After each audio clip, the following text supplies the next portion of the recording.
All right, let's see. CCAC will periodically review the participant list to ensure attendance for the full duration of the session.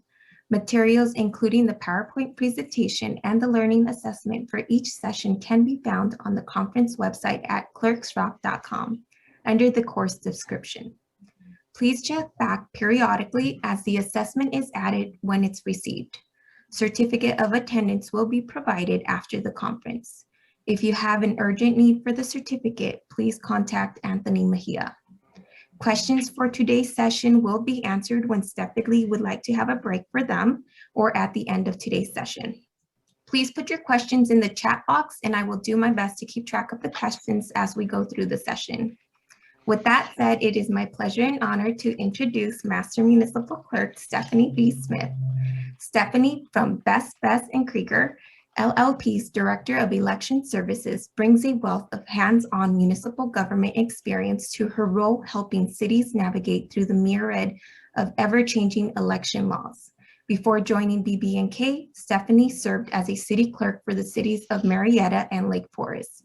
Accredited as a municipal clerk by the International Institute of Municipal Clerks, Stephanie has more than 3 decades of experience in municipal government. She is a stellar individual who can totally rock a power pose. Ladies and gentlemen, Stephanie Smith. Thank you. Thanks, Roxanne. I really appreciate it.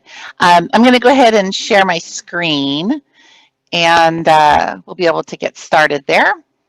Okay. So research and prepare, how to rock your next interview. Some of you might be thinking, what is that? How am I going to get points for that? Well, let me tell you, in the process of preparing for an interview, you will do more, if you prepare properly, you will do more to enhance your current performance and assess your current skills than any goal-setting exercise that you might go through during the course of a year.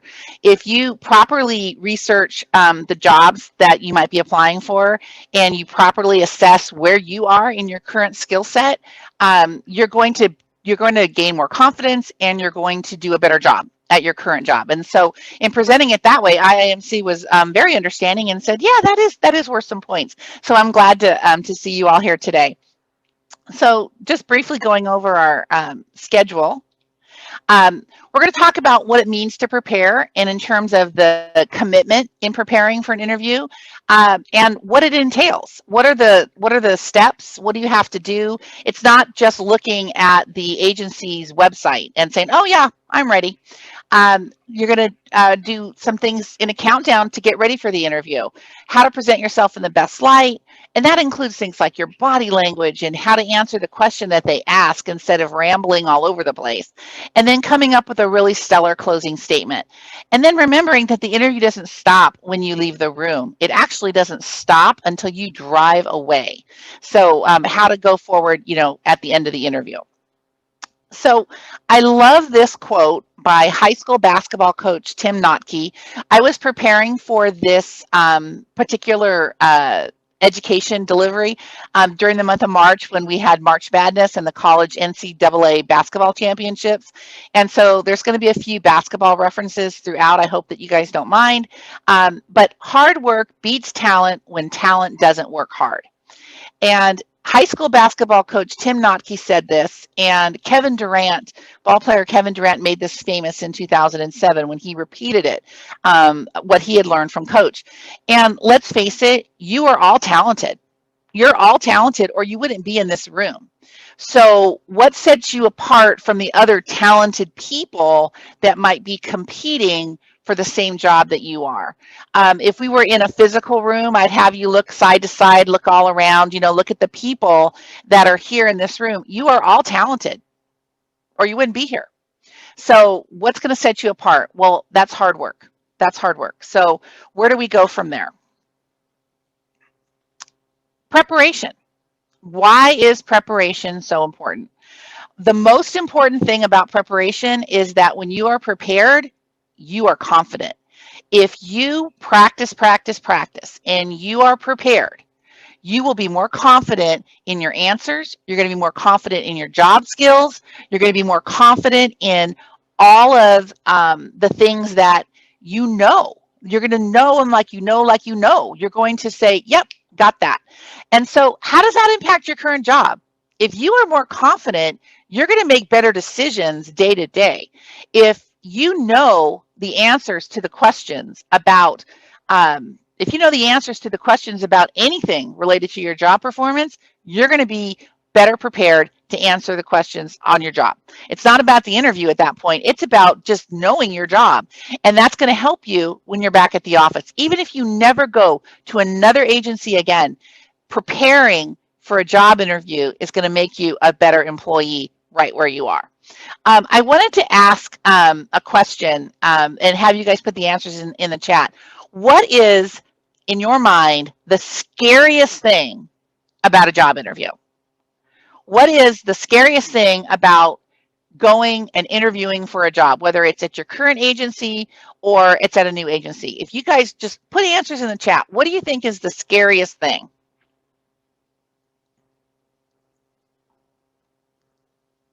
Mind going blank, unknown questions, not being able to answer, public speaking, someone's afraid of failing, the panel, not being clear and concise. Yeah, that rambling thing that happens sometimes. Who's on the panel? Awkward long silences. Who's on the panel is important because sometimes there's some strange things that go on there, and I'm going to talk about that in just a minute under legacy. Managing your time, talking too much, stage fright, not answering the question directly, right? Not answering the question that's asked. When they already have someone in mind and they're going to hire and they're wasting your time, absolutely, that's the most frustrating thing. Eye contact, brain fog, not knowing what to ask. These are all great, great questions. Some of these we don't have any control over. Like you don't have control over who's on the panel. You also don't have control over the fact that they might have an in-house candidate or even an external candidate. They already know who they want to hire and they're going through this exercise for the appearance of transparency. You can't control that. If something happens like that, you're not going to be able to get around it, and you just have to move on and write that agency off. But a lot of these other questions, knowing the answer and not being able to express it, that's a good one. How would you describe yourself question? We're going to talk about that. Stumbling your words, nerves. Sometimes there's nothing you can do but practice, practice, practice. Name your biggest weakness question. Yeah, that's always a trick question, and sometimes there's no way to answer that properly because you don't know what their hook is, but we're going to talk about that just a little bit. Forgetting your answers. Yeah, those are things that can be really challenging. Let's see, why are you the best candidate? We're going to cover that one, Christine. Thank you. Thanks for sharing those, because those are great examples of things that trip you up in an interview and why preparation is so important. So we talked a little bit about confidence. If you are super prepared for something, think about it when you're making a presentation before your legislative body, whether it's your city council or if you're a special district clerk, whether it's your board of directors. You do better when you're prepared, right? If you practice your report, if you highlight key sections in your report that you want to share, you do better. You're more confident. If you practice in front of the mirror, you do better because you're more confident. So preparation takes that, oh my gosh, the brain fog, or the, gosh, I'm not really sure how to answer that. It takes that out of the equation and it makes you a better candidate. But another reason why preparation is so important is the legacy of the interview. And what do I mean by that? What I mean is, this is a pretty small state. There's only about 500, almost 500 cities and about the same number of special districts. Overall, that's not a lot. And if you go into geographic regions, the pool gets even smaller, right? So you're going to see these panelists again and again and again, because agencies like to hire or like to ask seasoned clerks to sit on their panels. So if you're actively in the job hunt, you're going to see the same panelists 2, 3, 4 times. If you've made a big blunder in an interview because you weren't prepared, that panelist might remember it. that panelist might now need to be won over with even more preparation, with even more skill. Now, that's not to say that if you screw up in an interview or if you make a mistake in an interview that you're done for. It's not to say that at all. It just means that you've got to be extra prepared the next time so that, number one, it doesn't happen again. And number two, that panelist that you might have clouded their perception of you is now won over. They say, wow, they've really grown. They've really prepared for this interview. So there's that legacy aspect of it. But there's also a positive to that legacy aspect of it. Maybe you don't get hired in the by the agency that you interviewed for first. Maybe that didn't happen, but one of those panelists remembers you. One of those panelists says, you know what? They didn't take them in that agency, but I loved that person. And when they have a job that's open, they might seek you out. They might call you up and say, hey, I've got this job opportunity. Could you apply? Because I really liked what you had to say when you were interviewing for city XYZ. I'll tell you from personal experience that happened to me, and then I paid that forward when I was hiring someone. When I was interviewing long time ago, very early in my career, the late 80s, some of you weren't even born then. When I was interviewing back then, I didn't get a job that I interviewed for that I really wanted. But one of the clerks on the panel, Kay Vinson, was the clerk in Marietta. And when she had an opening, she called me. She called me on the telephone and she said, hey, I got this opening. I really think you would be great for it. Can you apply? And I did, and I was hired. And that led to my over my entire career, a 13-year stint in Marietta, the last of them being as the city clerk, because she remembered what I had to say, and she was impressed by what I had to say, and she carried that legacy with her. So whether it's good or it's bad, what you say in an interview could stay with you for a long time. So being prepared is going to make a huge difference. Another reason why preparation is so important is it can serve as your proxy for how you're going to be if they hire you. So if you're prepared in an interview, there's an assumption that you're going to be prepared in your day-to-day job. If you are energetic in your interview, there's an assumption that you're going to be energetic in your day-to-day job. And so they're going to share that information with, if they're not the person making the hiring decision, the panel's going to share that information with the person making the hiring decision, right? Sometimes it's an outside panel and then they'll do a debrief with the city clerk or with the HR manager or the city manager, whoever's making that final hiring decision. So how you are in that interview is a good indicator of what you're going to do on the job. Did you show up late? Did you look like a sloppy soup sandwich? Is your blouse too tight and the buttons are popping? Do you have a nice suit? Did you comb your hair? Were you prepared? Did you have the right answers for the questions? Did you understand what the basics were about the job that you were interviewing for? So many times I've interviewed people that have no clue what a clerk does. Sometimes people would show up in an interview and thought that it was like a cashier, a clerk at a retail store, because they didn't know, and how they made it through the screeners to get to the panel, have no idea.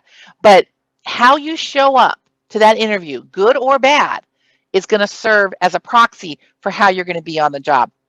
And that's why it is so important. It's so important that you are prepared.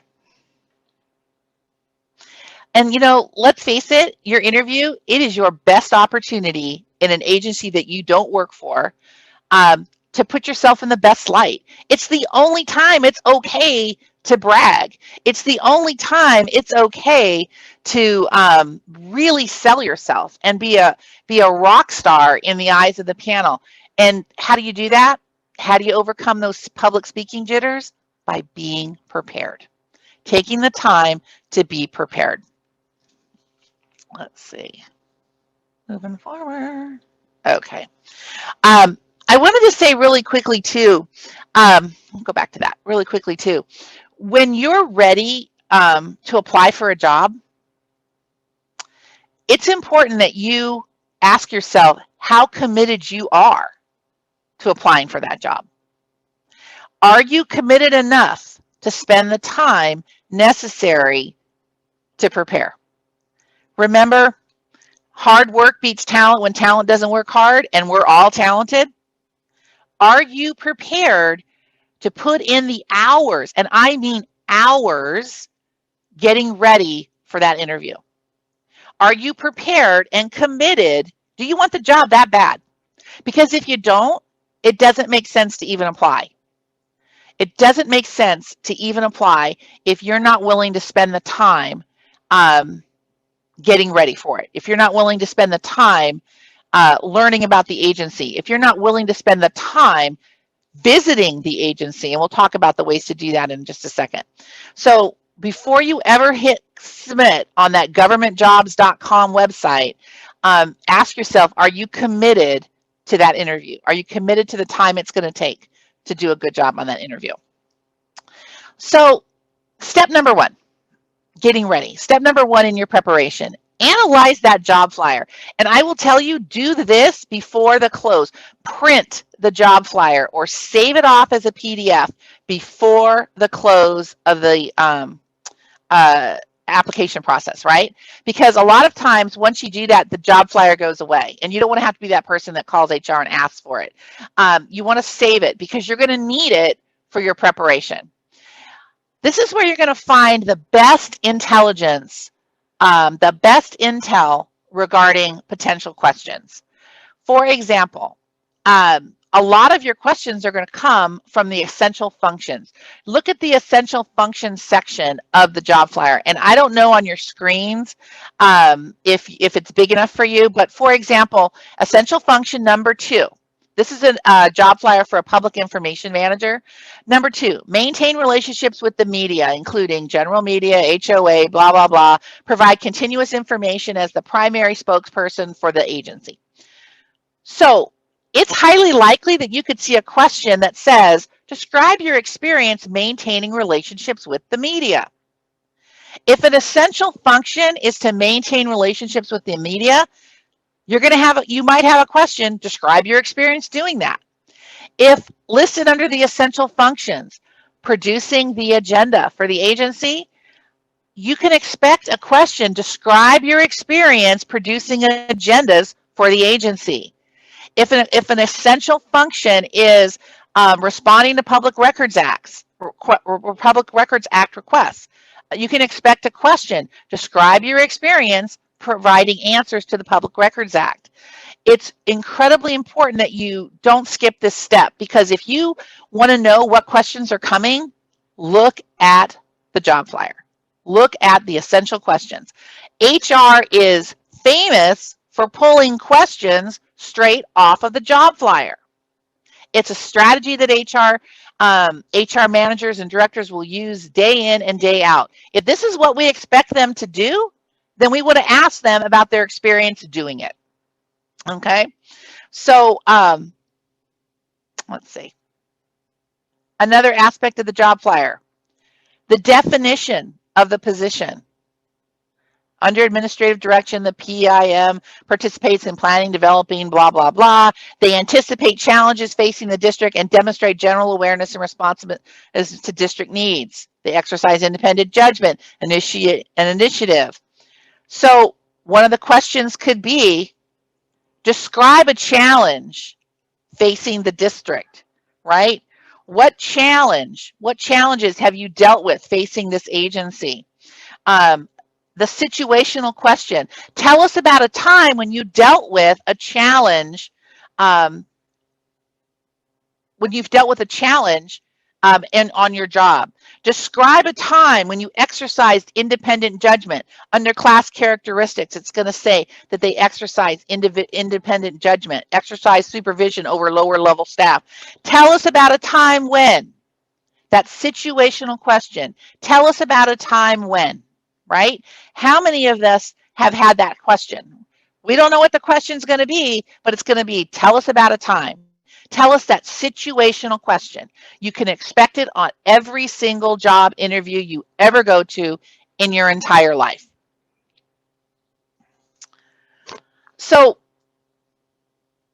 after you've saved off your job flyer and you've analyzed it, Make a list of potential questions that could come based off of those essential duties and the class characteristics, right? So make a list and then prepare answers for them. Don't just have the questions, practice answering those questions, because I guarantee you they will show up. Maybe not all of them, maybe not all of the ones that you've taken the time to write out, but every single one of them are going to help you answer the questions that come down the pike, right? And at least I would say 50% of the questions that you write are going to be on that interview panel. It's like having your own secret back door into the interview questions list. So now let's talk about researching the agency. The question that you're going to get from this is, what did you do to prepare for the interview? Right? We've all had that. What have you done to prepare for this interview? Please don't say, I got a haircut. Please don't say that I got up this morning and brushed my teeth. Please don't say I got a good night's sleep. They don't care. That's not what they're asking you. They want to know, how much research have you done on us? Do you know who we are? Do you know what our mission is? Do you know what our values are?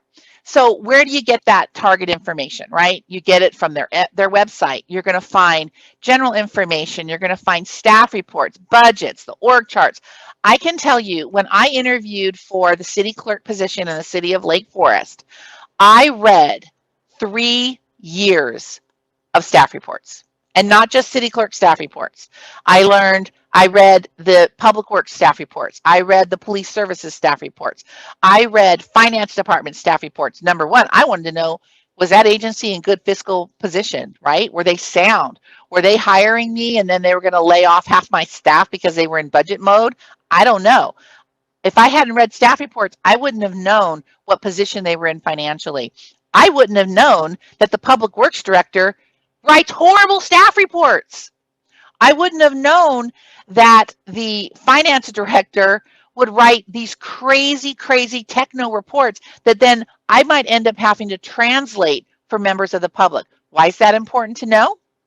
Because if you have that information in the back of your mind, maybe not the first interview, maybe not the panel interview, but the second interview, you could really impress the hiring person, whether it's the city manager or it's the deputy city manager or an HR director, by sharing little tidbits. Yes, you know, I read in your staff report from June of last year that you were embarking on this major street improvement project. That's got to be really time consuming for public works. You know, I have experience helping with capital improvement projects.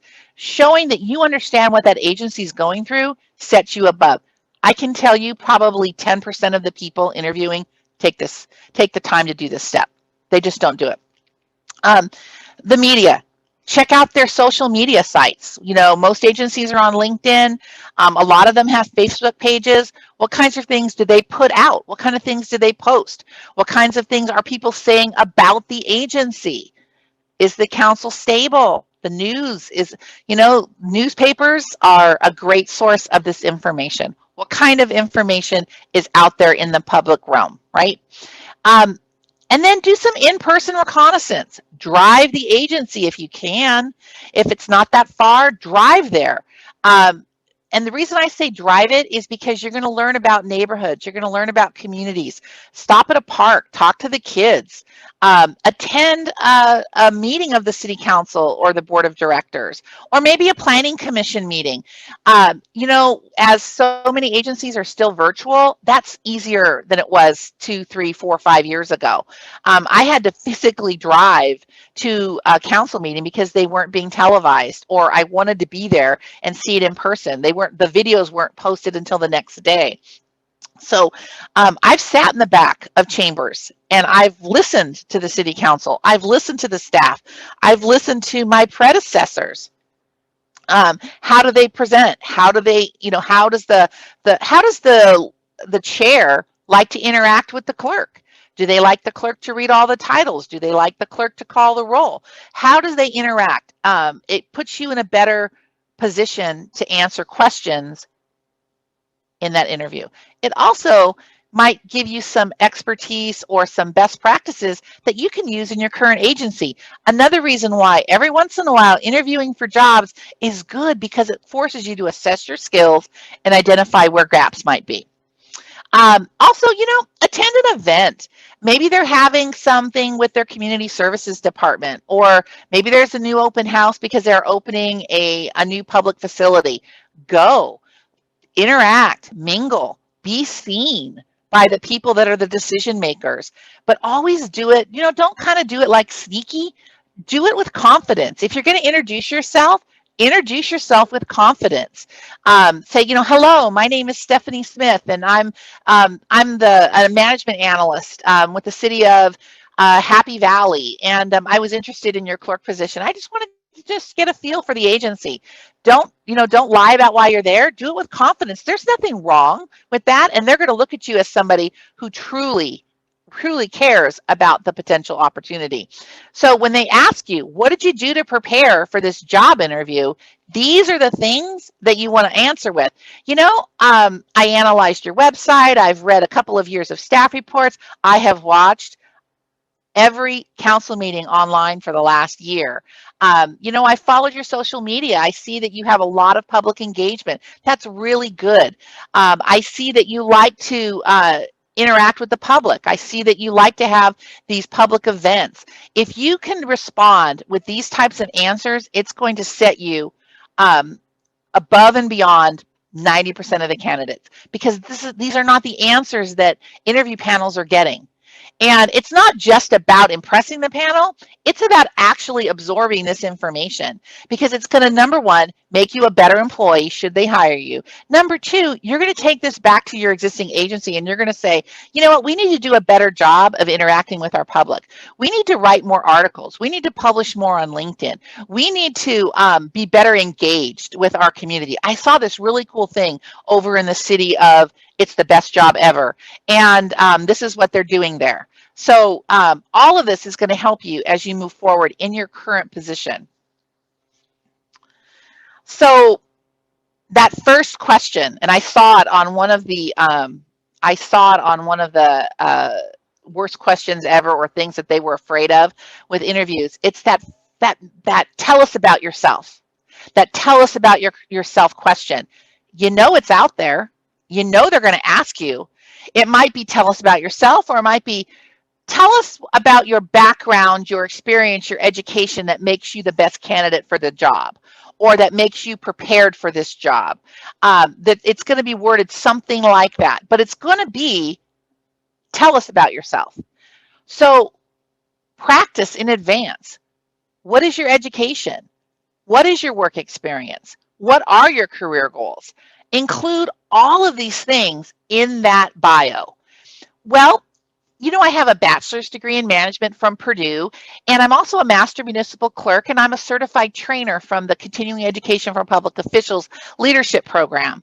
I have approximately 30 years of experience as a municipal clerk, and I started as a secretary to the Planning Commission way back in the 80s. And that was great experience, because I learned about agendas, I learned about taking minutes. I learned about all of that, but it also really showed me that different departments have different roles in the agency. I've also volunteered I'm also a volunteer in the community. I work with our domestic violence program, and that has really helped me understand the needs that some of our groups have when they come to the city for the CDBG grants. So I'm familiar with working with a lot of the nonprofits. This position is perfect for my career goals, because I am on this trajectory to be the best city clerk that I can possibly be. I am a city clerk now, but I'm looking to move to a larger agency, or I'm looking, whatever suits your position, suits your personal situation. Why are you applying for this position now? Very important to include, especially if it's a lateral move on paper. Why do you want this job?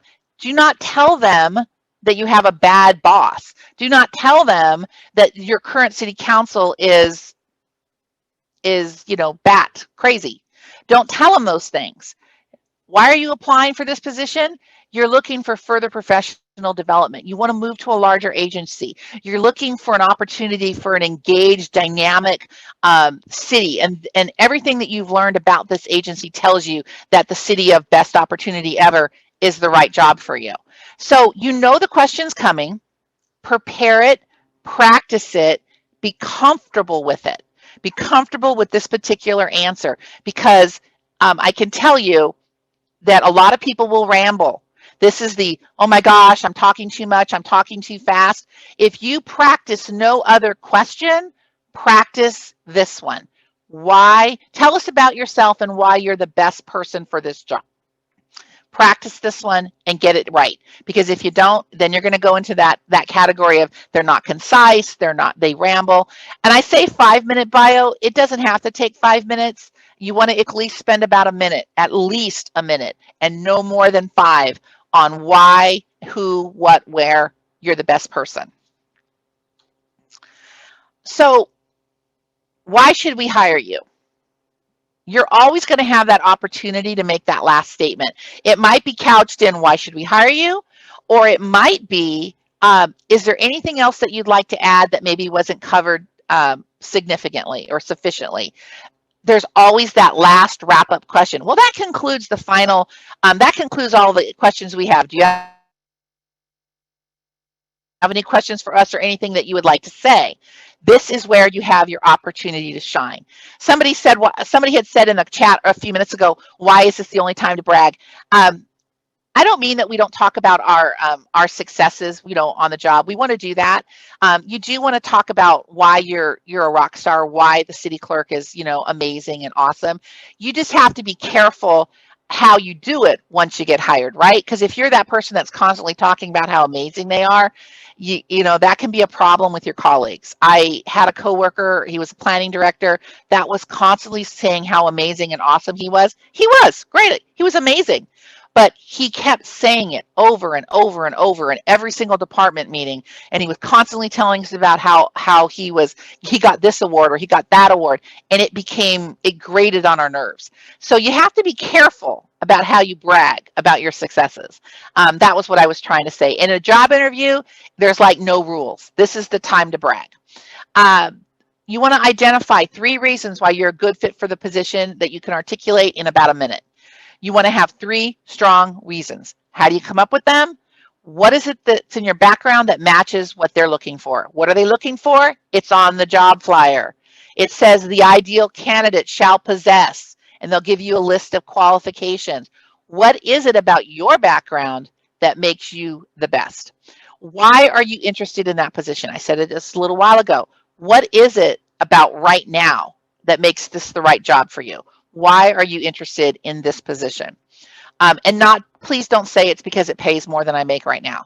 Just please don't say that. Even if that's why you're interested, you're going to want to say things like, it takes what I already know and what I'm already good at, and it stretches those abilities. It makes me do better. I can see that this city has taken the basic job and role of the clerk and really grown it into this highly engaged position, and I want to be part of that. There are ways to say things that get your message across that don't make you look like you're just a money-grubbing climber. And I'm going to say that because I have been in interviews with money-grubbing climbers. I have been there. What are your strengths? Highlight what you do well. What is it that you do well? Do you write a mean staff report? Are you great at public relations? Do you write good press releases? How about social media? Are you active on social media? Did you learn that in your research that this agency has a huge presence on social media? Then you're going to want to say, you know what? This agency really is great with social media, and I love it. I feel it's an opportunity for getting our message across. I spend a lot of my personal time making sure that I present myself in the best light, and I want to help take this agency to the next level in social media. What abilities enable you to excel and be most productive? So what do you do? What's your perfect work environment? Do you like working in a busy, chaotic place, and you kind of learn that that's what this agency is about? Say that as far as one of the 3 reasons why you're a good fit.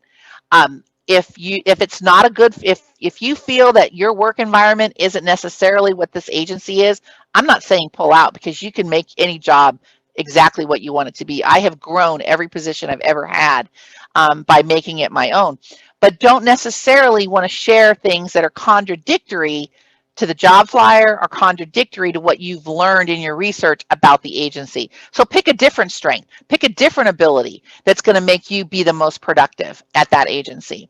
So you're going to want to have that statement, why we should hire you, that final wrap up, that closing statement, the statement about, is there anything that you think we may have missed? Give that speech. Practice that speech. So in addition to your bio, tell us about yourself in the beginning, you're going to want to have this why should we hire you speech. Again, I don't care how they ask the question. Basically what they're saying is, why should we hire you? So here are 10 things that require zero talent. Okay? This is all hard work. So even if you don't feel you're necessarily qualified, these are 10 things that you can do both on the job and in an interview that are going to make you set you above the rest. First of all, be on time. Be on time. Did you print out the directions? Do you know how to get there? Did you double check the confirmation email?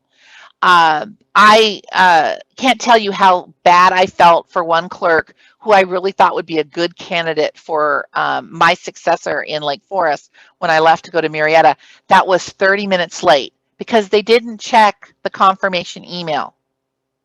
We got them in because we had allowed an hour for each interview, but when they arrived, they were told they were 30 minutes late. You think that did something to their confidence? It wasn't the best. So be on time. You know what? Do a map quest or on your phone on a day, the same day of the week, the same time, so you can get a general idea for what traffic patterns are at that day of the week and that time of the day. Because let's face it, traffic on a Friday is different than traffic on a Tuesday. So if your interview is on a Wednesday at 10 o'clock, put in arrive by 9:30 on Tuesday morning, Wednesday morning, so you can see what the general traffic patterns are for that time of day. Work ethic. What is your work ethic? Do you work hard? Do you give them all you got? Do you balance your personal life? Do you have a good work-life balance? It doesn't require any talent to have a good work ethic, a committed work ethic. And that doesn't mean sacrificing your personal life for your job. It means giving them 100% when you are on the job. That's what that means. Do you have passion for your profession? Do you have passion for your job? Do you have passion for your team? That doesn't take any talent whatsoever, is to love what you do and to love the people that you do it with. All of that is going to come out in an interview. Effort. Do you have good effort? Do you put in the necessary effort? It's different than work ethic, because you might be committed to your job, but if you're not willing to put in the effort, then that's going to show as well. There, I'm reading. Teresa put in the chat that she was late to an interview in South Orange County because there was a coyote that had been hit by a car and backed up traffic on the 405 for half an hour. Yeah, Teresa, you cannot anticipate coyotes. You just can't. But you can anticipate some kind of a traffic problem and just plan on getting there early. Make it a day that you're going to do a little bit of reconnaissance about preparing for the agency.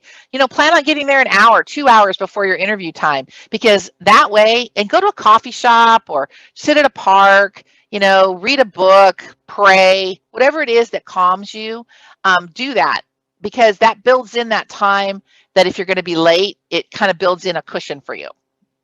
Thanks for putting that out, Teresa. Body language. What's your body language in the interview? Do you slouch? Are you happy? Did you have a smile? Do you have body language that says, this is somebody we want to hire? This is somebody that we want on our team. If this is somebody that, my gosh, they are really put together. They are really put together. What kind of energy level do you have? Are you excited to be in the room? Are you nervous? Yes, you're going to be nervous. I'm going to tell you, you're going to be nervous. But there are ways to mitigate that, right? Fold your hands politely on top of the table. It'll keep them from shaking. Don't pick up a pen if you have the habit of going click, click, click, click, click, click, click, click, click, click, click, right? Don't do that. What do you sit upright? One way to practice sitting upright and having good posture is imagine that there's a string coming off the top of your head and someone is just ever so gently pulling that string. Not super tight, but they're ever so gently pulling on that string. It helps you to sit up straight. It helps you to look presented, look put together. Julie's asking a question. They always ask if you are nervous. Should that be a yes or no? I think it should be honest. I think it should be honest. Are you nervous? You know, I am a little bit nervous, and I'm nervous because I really, really love the opportunity before me. So I want to do a good job for you. That's a good way of saying it. If you're not nervous, don't say, oh, no, I got this. I wouldn't necessarily. I'm not nervous. You know why? Because I'm prepared. So there's ways to answer it, but be honest about it. Fabian wants to know how you go about being able to plan early if the interview is on a work day. Also, what's the best practice for notifying your current agency? Take time off. Take personal time off, Fabian. Take the time off so that you're take a vacation day. Your employer doesn't have to know that you're going on a job interview. If you have an employer that's supportive of your efforts to move up in the profession, you might let them know, but there's no requirement to do so. And I have personally never done that on any job in 30 years. I've taken a vacation day or I've taken a vacation half day so that I can be there, be present, and be ready for the job interview that I'm about to go through. Energy, attitude, are you upbeat? Do you have an attitude of, I'm not going to get this job anyway, or I know you got somebody planned? That's not the right attitude to have going into an interview. Being coachable. It doesn't take any talent to be coachable. What does that mean? That you're open to suggestions. And this isn't just for the interview. This is about just working in general, right? You're open to ideas. You're open to suggestions about how to do your job. Do you have to take every one of them? Not necessarily, but be open to new ideas. Nobody likes a know-it-all. I'm a little bit of a know-it-all, and I've paid the price over the 30 years of my career. It's shown up in job performance evaluations that I'm not open to suggestions. So it's really important. Roxanne's talking about power pose. Roxanne, that is coming. There would be no interview class or lecture or coaching session without the power pose from me. You know that, right? Doing extra. It doesn't take any extra talent or zero talent to do something extra. If you want to be paid more than we're being paid right now, you've got to do more than you're doing right now. Bottom line. If you would like to earn more than you are earning now, you have to do more than you're doing right now. That means doing more than your job requires. That means doing more than your job description says. And the HR people, close your ears right now. It means doing a little bit above your own current classification, working out of class. Why? Because you need to be able to prove that you're capable of doing this job. This job that's above what if you're a deputy clerk, want to be a city clerk, how are you going to prove that? How are you going to prove it? You're going to take on assignments that are stretch assignments. You're going to take on the role of the clerk when the clerk's on vacation. You're going to do extra. You're going to do more than what is required so that they can see that, number one, you're capable, and number two, you're willing to go that extra mile. Okay, another thing that requires zero talent, being prepared, right? That's what the whole point of this is. Being prepared. Doesn't require talent to study. It doesn't require talent to do research. It doesn't require talent to be prepared. So now we're going to go into countdown. We're going to kind of go into a countdown mode. Counting down for the interview. I would say about 2 weeks before your interview. And I know that's a long time. Sometimes you don't get advance notice. You don't. But you know you applied for a job, right? You know that you submitted for a job. So right after you submit, evaluate your clothing, evaluate your personal grooming. What are you wearing? Do you look like a sloppy soup sandwich? Is the last time you put that suit on pre-COVID? Have you tried it on? Does it still fit? Did you use COVID as an opportunity to get super fit, and now it's too big? You want to make sure that you're always dressed like the professional that you want to be. And frankly, I don't wear interview clothes that I'm not going to wear on the job. If I'm wearing a suit to an interview, I'm wearing a suit to the job 80% of the time, right? It's always casual days. So when I interview, one thing you'll see about me, I'm always in a suit. I'm always wearing pearls, always. When I present, I mean, this is my professional appearance. Your personal grooming, make sure your hair's done, at least combed. If you walked in on a windy day, stop in the restroom before you go to the department you're being interviewed and comb your hair. Did you brush your teeth? Are your nails clean? Are they trimmed? You don't have to have fancy nails, but they need to be cleaned underneath your fingernails. They need to be trimmed. You need to make sure you took a shower. I shouldn't have to say that, but I've interviewed people that looked and smelled like they hadn't taken a shower in a week. Again, I know it's COVID, but take a shower. Even if you are on an interview over Zoom, it is so important that you prepare as if you are in person. Oh, it's so funny. Anna just said no heavy perfume. I actually have a little bit of perfume on today because I knew I was going to be presenting, and it helps me feel confident when I am 100% in my mode. It really builds my confidence. So I actually have a little bit of perfume on. But she's absolutely right. If you are in, I'm getting to it, Terry. I'm getting to it. The power pose is coming. But don't wear perfume or heavy perfume if you're going into an interview. First of all, you have, excuse me, you have no idea how strong your perfume's going to smell. You just don't. We put it on and we become immune to it. So it's really better not to wear any at all perfume.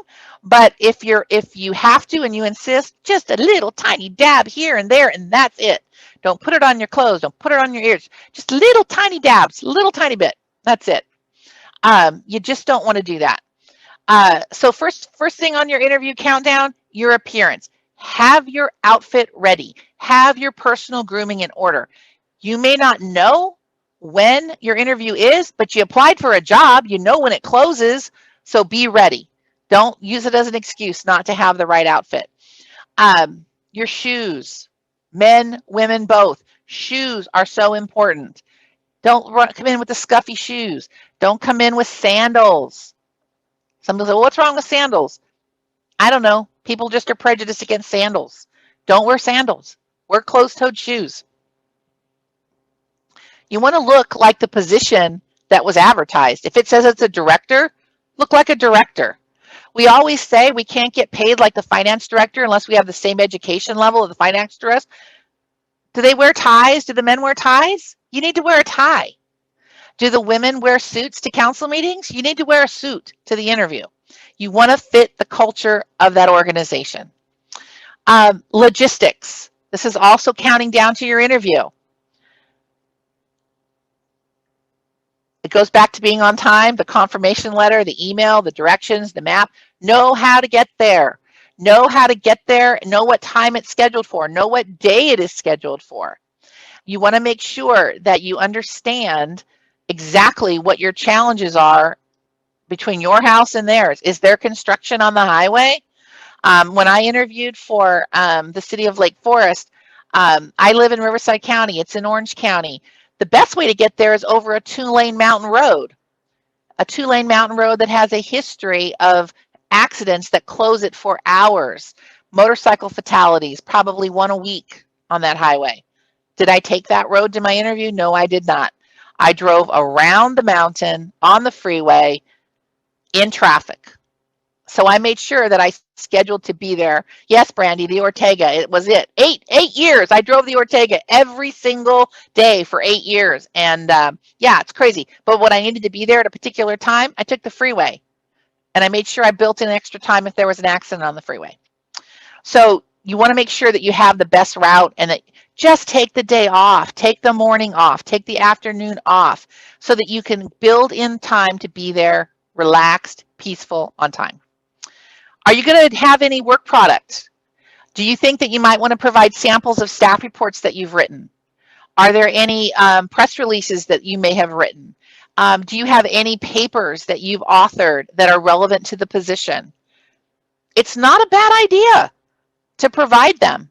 You can reference one of them when you're talking about yourself, when you're talking about your skills, and then leave a set behind, one set. First of all, the panel is typically from outside agencies and they don't care, but the person hiring you may definitely want those.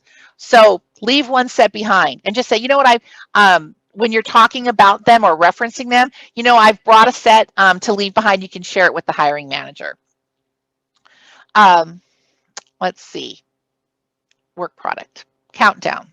All right. Now we're at the interview before the interview. What do I mean by that? First of all, it starts the minute you pull into the parking lot. Literally, the minute you pull into the parking lot. Why do I say that? Early in my career, I pulled into the parking lot of the city of Paramount, and I was immediately T-boned by a council member leaving City Hall. I pulled into the parking lot, council member T-boned my car, leaving City Hall. First of all, the accident was not my fault. It was clearly the council member's fault. The police department said so. They called the police because it was a council member at a City Hall parking lot. Police clearly said it was the council member's fault. But do you know that how I responded in my interactions with the other driver and with the police had everything to do with whether or not I got the job or didn't get the job. If I had come out of my car screaming and yelling at this person with no idea who they were, that would have stayed with them. They would have seen my reaction. Well, she is not very good under pressure. She is not very good with elected officials. She is not very calm when things go wrong.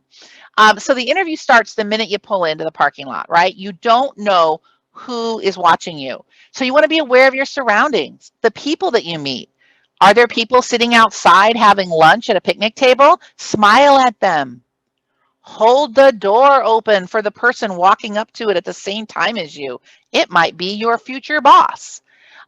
Make sure that you are ready to meet people just as you would if you already worked there.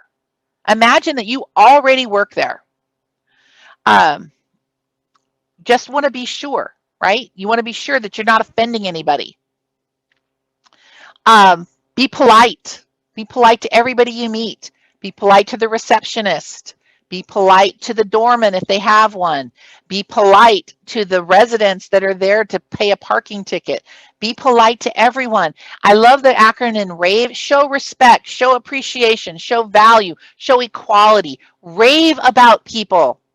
Rave towards people. You just don't know who's watching you.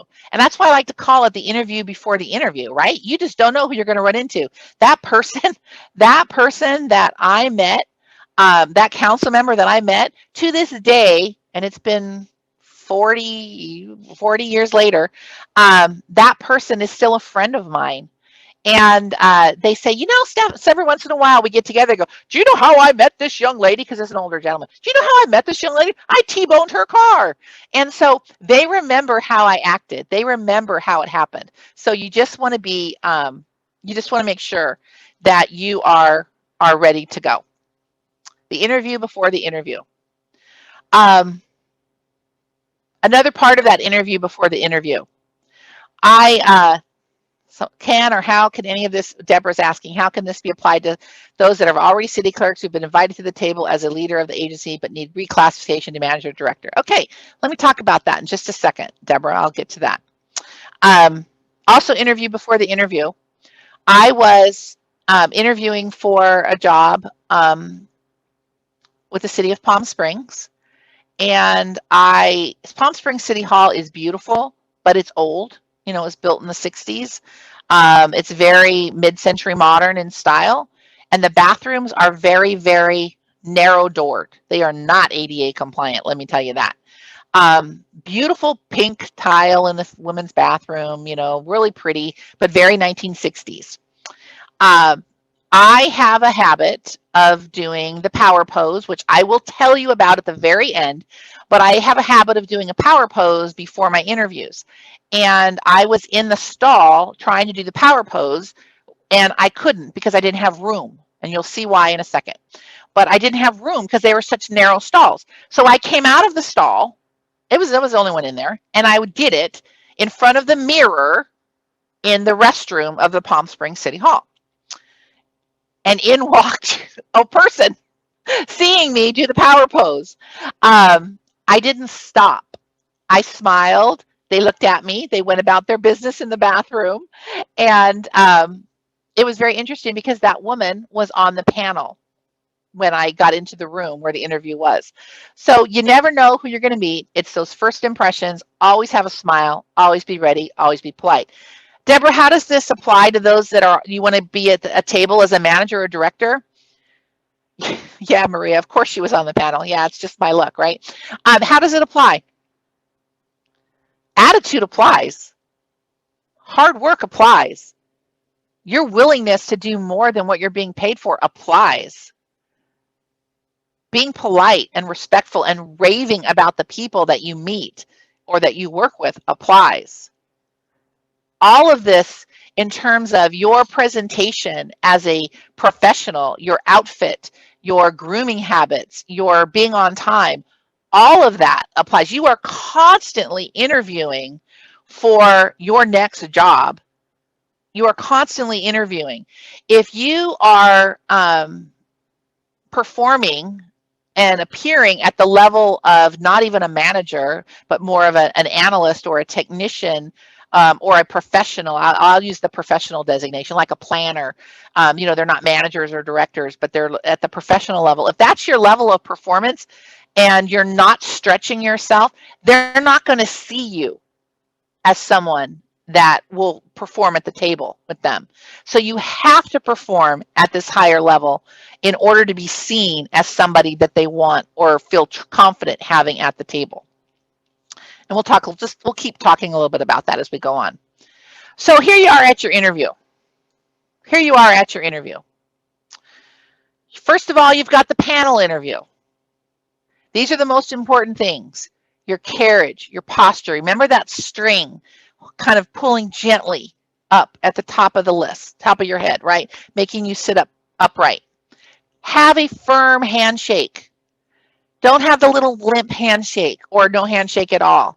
I understand this is COVID now, and even when we go back in person, I don't know if handshakes are going to survive, but in the event they do, in the event handshakes survive pandemic protocols, have a firm handshake. If you need to practice that with somebody, please do. Your spouse, your child, your significant other, your coworkers. Hey, let's practice handshakes. You know, do that. You don't want to be limp. You don't want to be weak. I don't care if you're the smallest person on the planet. Have a firm handshake. I was listening to Barack Obama's current memoir, and he talks about Nancy Pelosi. Nancy Pelosi is a small person. If you look at her, you know, physically, stature-wise, she's a small person. But her shoes match her suits. She always has a nice suit. She always has shoes that match. She always has a handbag that matches, and she has a firm handshake, according to President Barack Obama. So, you know, learn from that. Learn from that. Bring your own water. No one's going to judge you if you bring a bottle of water into an interview. It makes you look prepared, right? I've been to interviews where they did not have water for the speakers. And when you talk a lot, and sometimes when you're in a 30-minute interview, you talk a lot, sometimes your voice gets scratchy. Sometimes your voice gets a little irritated. So have your own water and feel free to use it as necessary. They're going to see that as, well, they're prepared, and they take ownership of their own surroundings. They take ownership of their own experience, and it's going to put you in a positive light. And then please smile. You want to smile.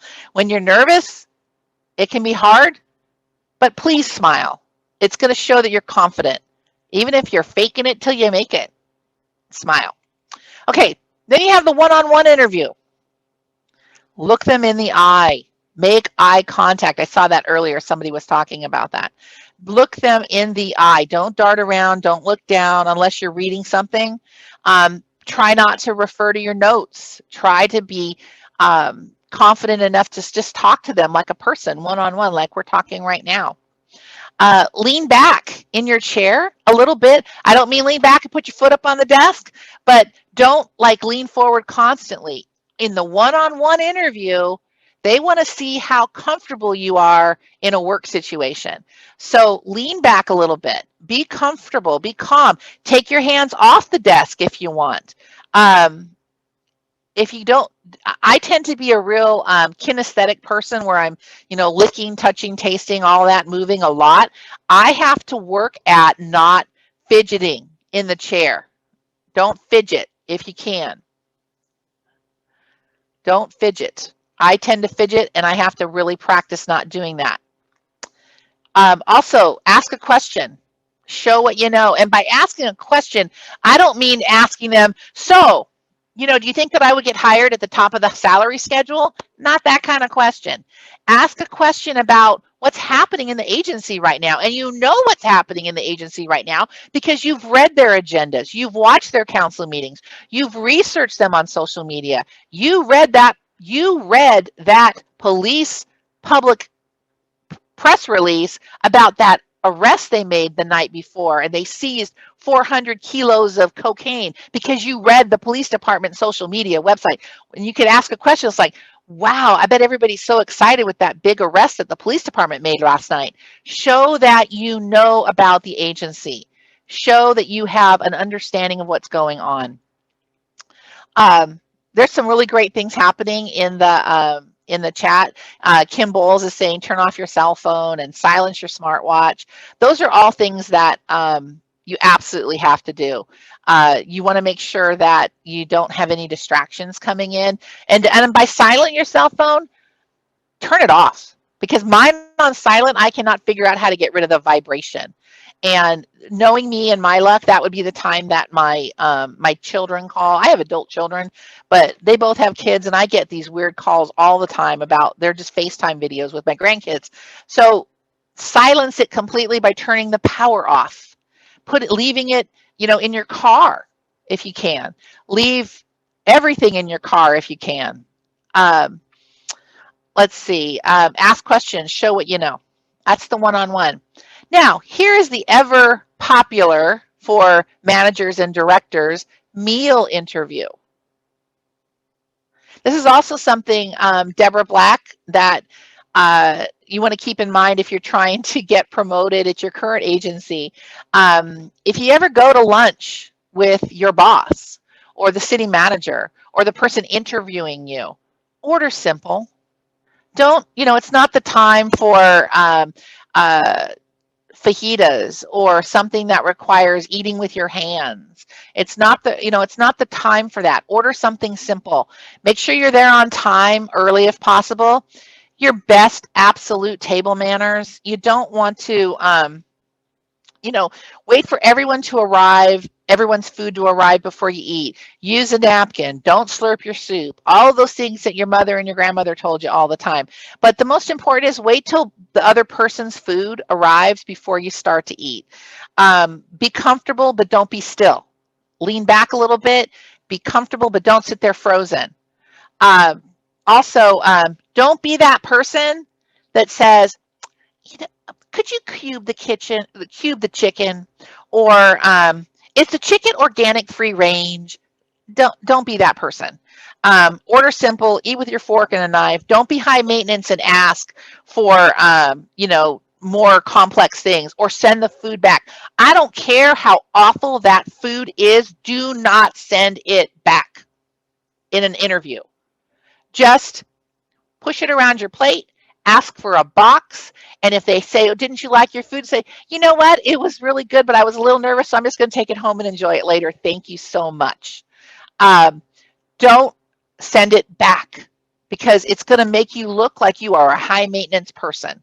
All of these things have been all of these things have happened in interviews.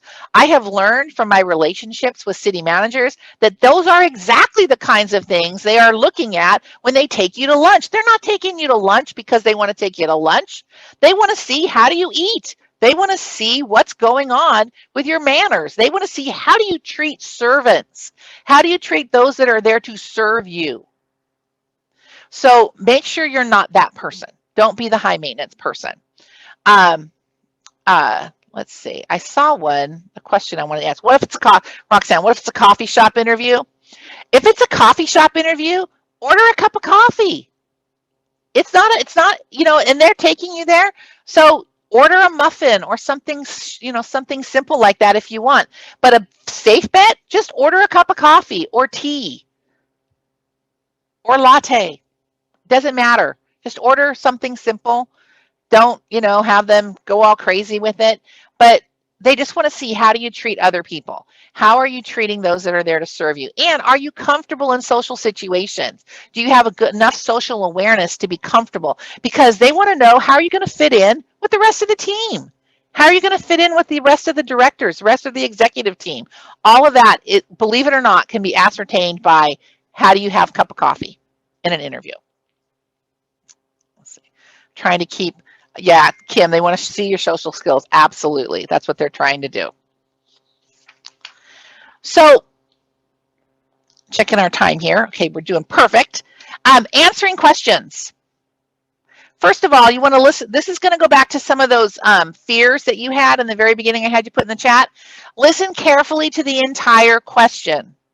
Focus on the person asking the question. If you've got a panel of 3, when a person's talking, look at that person. Focus on that person. Don't interrupt them. Wait till they're done. Jot notes if you have to, but answer the question that is asked. If they ask you, tell us about your experience with technology for agenda management, don't talk about records management, even though they're related. Talk about agenda software. Talk about your experience related to that.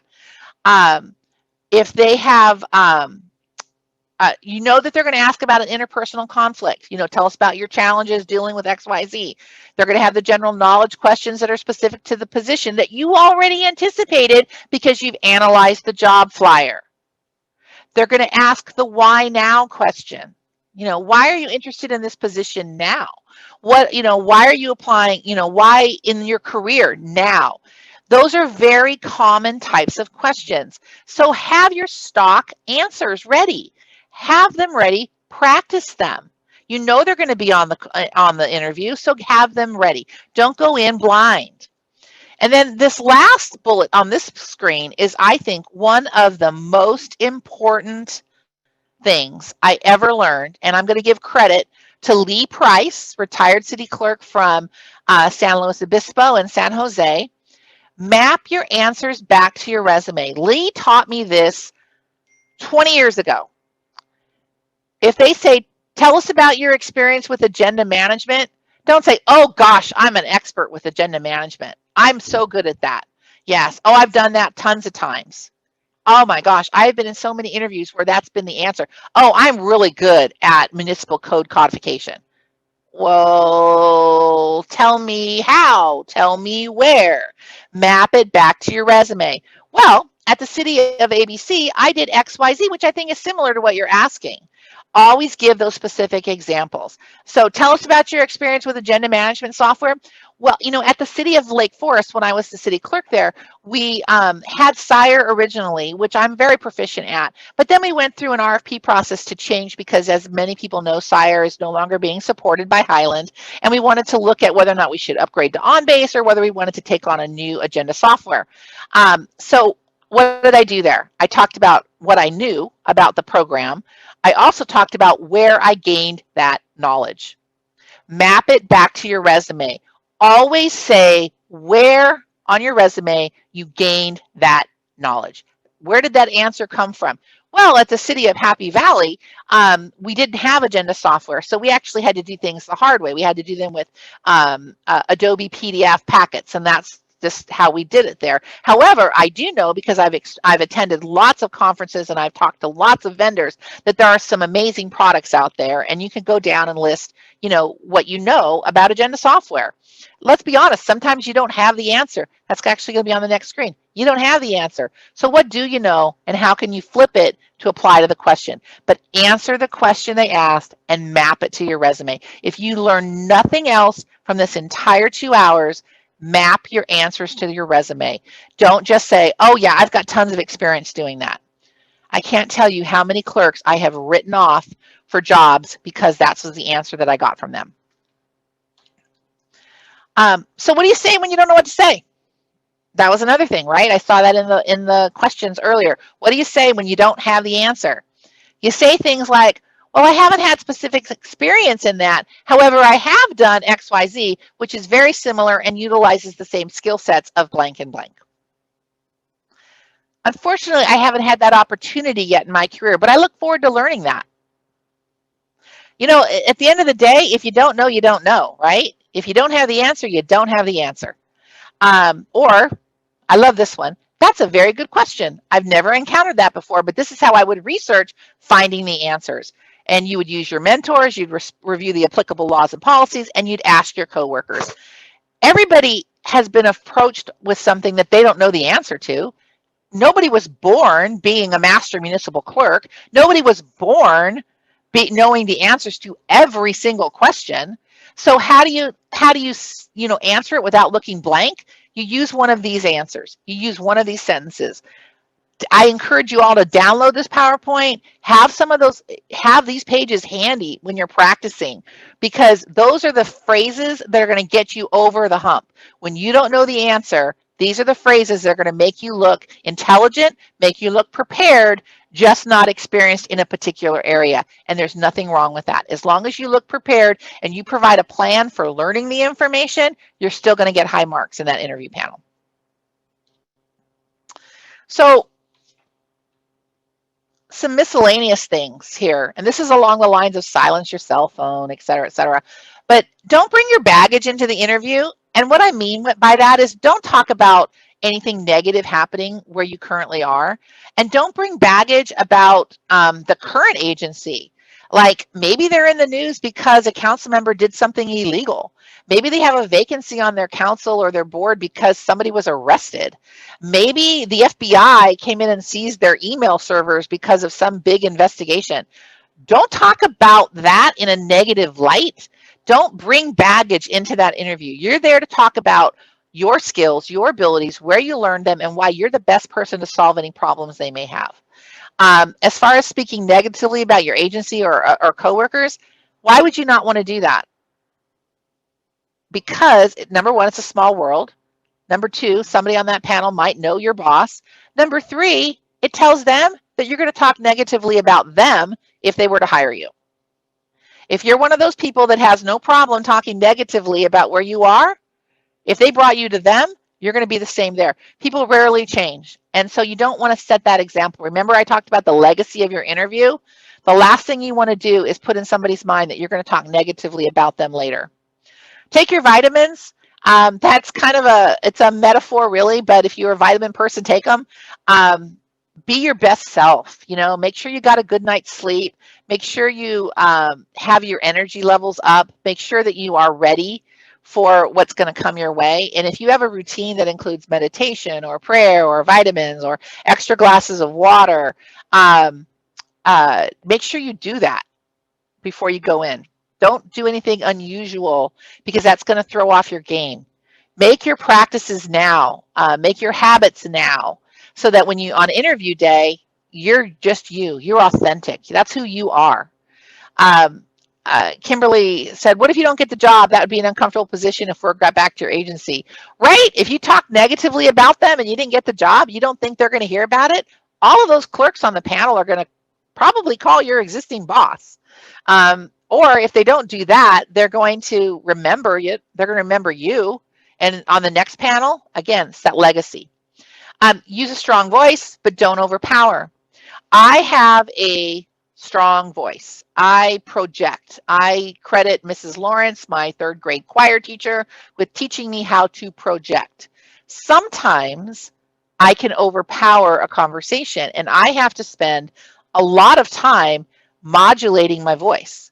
When I am in a meeting, I don't use my presentation voice. If I find myself getting in that presentation mode, I constantly have to check myself because it's not the right voice. The voice I'm using right now and the tone I'm using right now isn't necessarily the same tone I want to use in an interview. Now, it might be, depending on the question I'm answering, but I certainly wouldn't use the same volume.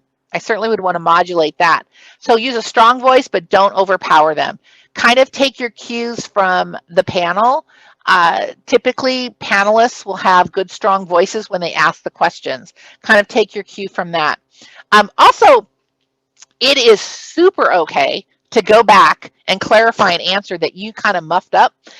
How many times has that happened, right? You've answered a question, they've moved on, you've gone to another question, and you have a great, stellar answer.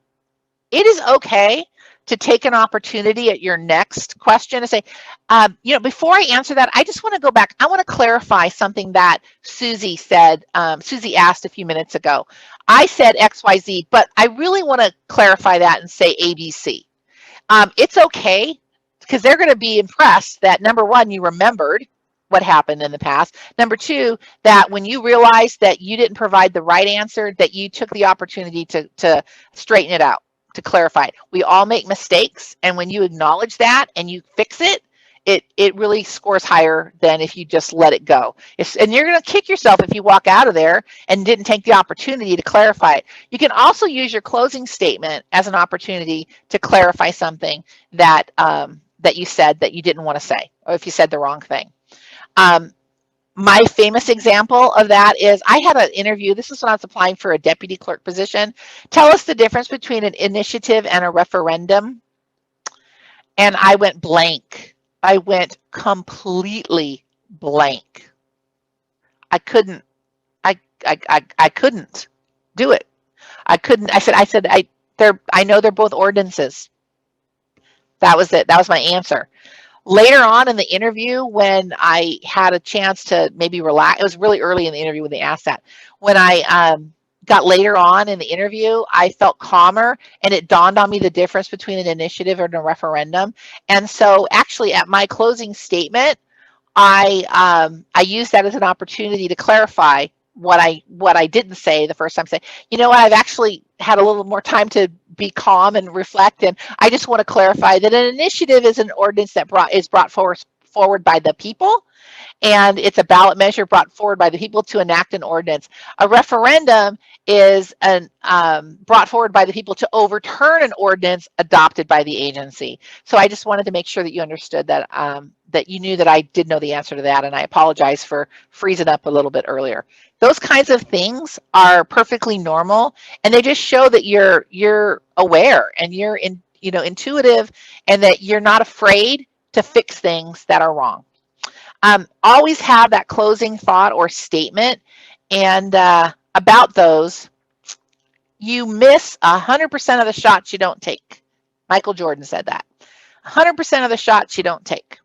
So if you do not have that closing statement, you're giving up valuable real estate and valuable time that is designed to provide you that last opportunity to get in anything that you didn't get to say before.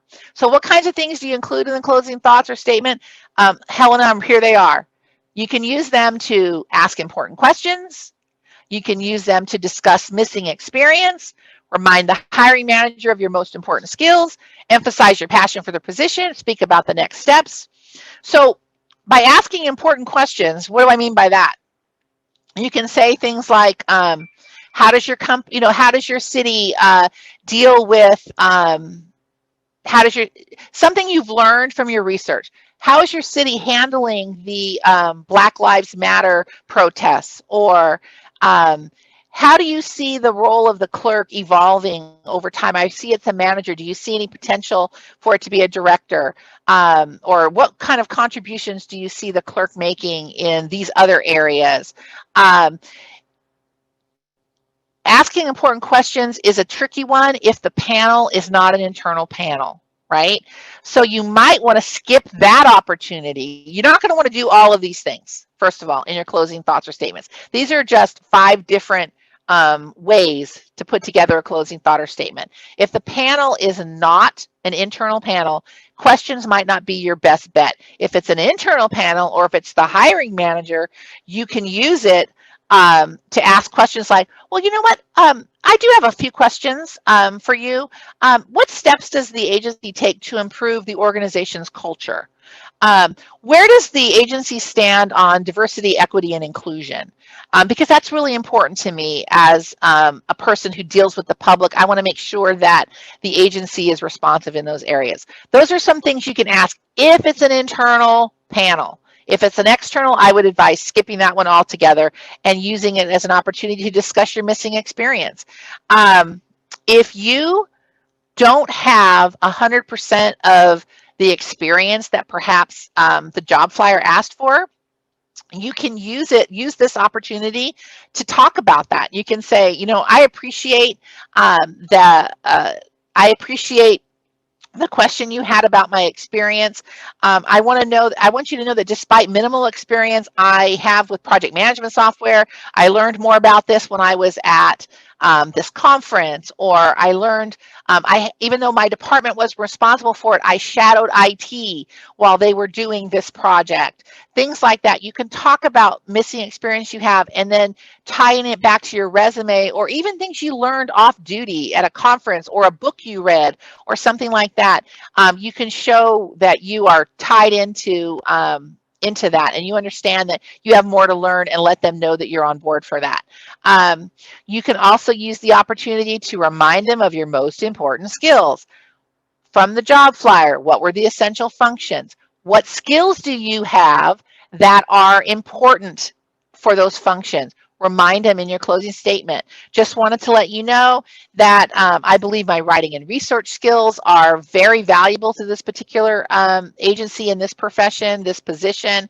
I know that a lot of staff reports that come from other departments need a little bit of help. I learned that by looking at your 2 years worth of agenda reports, and gosh, that public works director just doesn't quite have it, does he?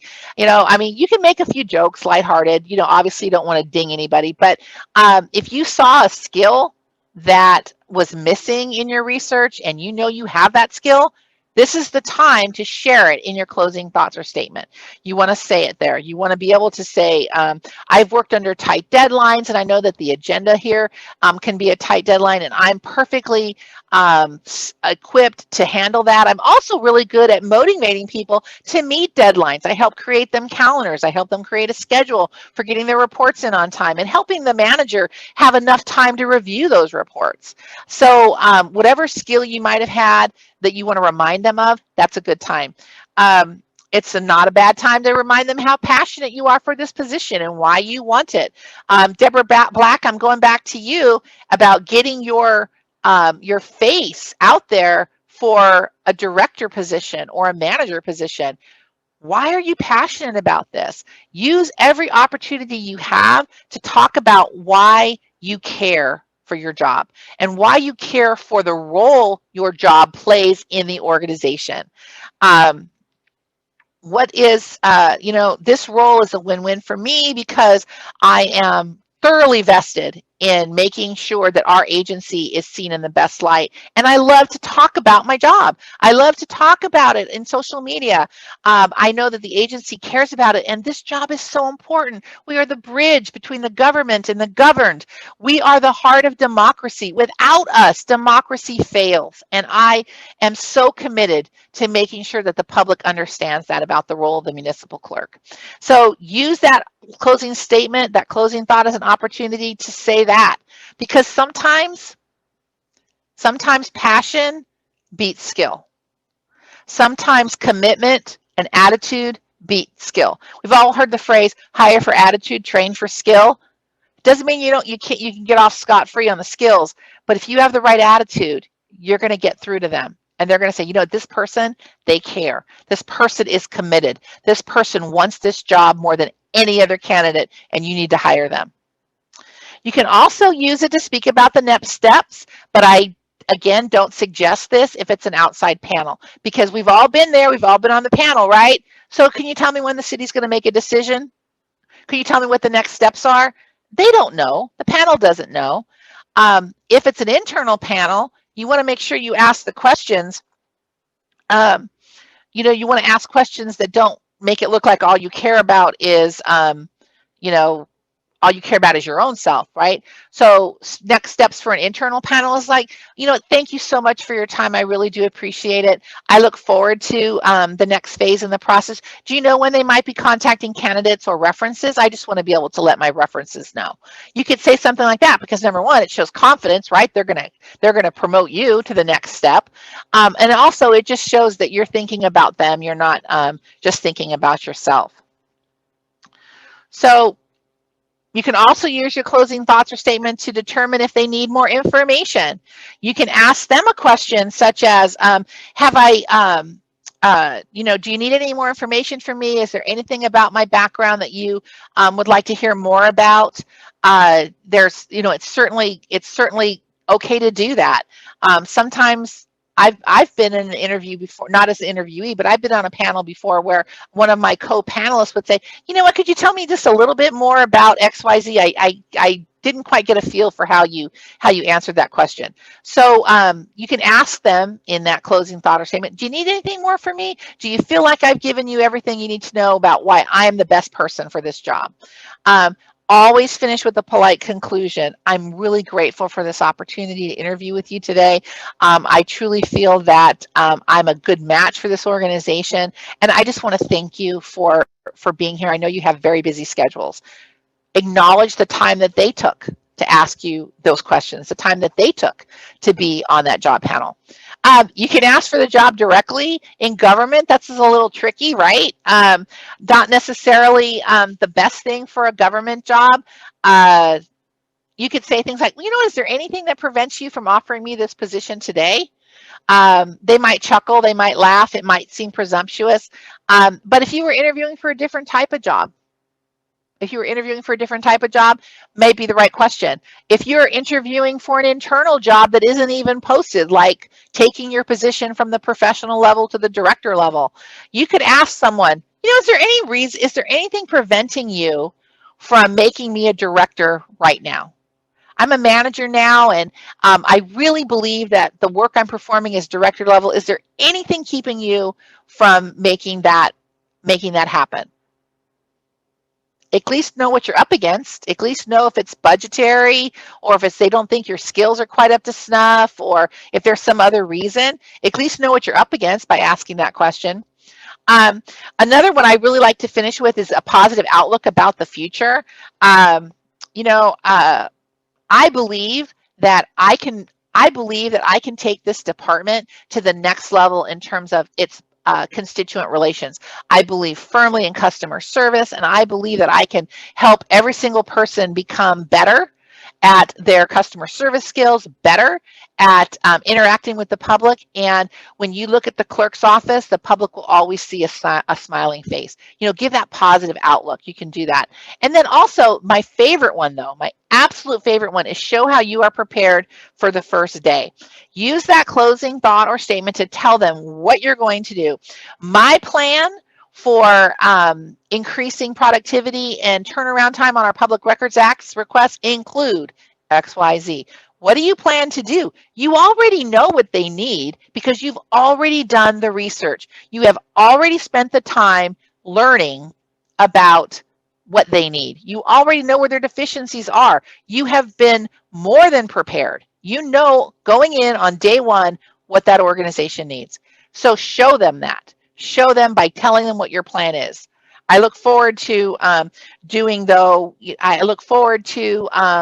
working on increased productivity with our passport agency, or not necessarily saying what they're doing bad, but you can say things like, you know, a lot of things that this agency does are amazing, but I think I have some ideas about how we can be better, that we can better serve the public, or we can better serve our internal customers. We can better serve the council. You don't want to make it sound like they're doing it wrong, but how can you help take them to the next level? Use this real estate, use this closing thought or statement to make your pitch, your final pitch. So after the interview, you know, get up, shake their hands, be polite, smile, thank them, look them in the eye. If you're on Zoom, please don't miss this part. Thank them and look them in the eye. Virtual interviews are challenging in so many ways. Again, make sure you're presented properly, make sure your technology works early, but when you're done, leave graciously. Don't hesitate to be the one to leave the Zoom, to click leave meeting by saying, thank you so much. I really appreciate your time today. If you're in person, pick up all of your belongings. Take in as minimal number of belongings as possible. Close the door behind you. Don't make them have to be the one to get up and close the door. So many times people get up and they open the door and walk out and they leave the door open. Close the door. Why? Because it shows that you are aware they're going to talk about you. They're going to talk about you, and there might be another candidate out there. You know they have business. You know they have dialogue to do. You know they have scoring to do. And it shows that you're considerate of them to not have to get up and close the door. You're valuing their time.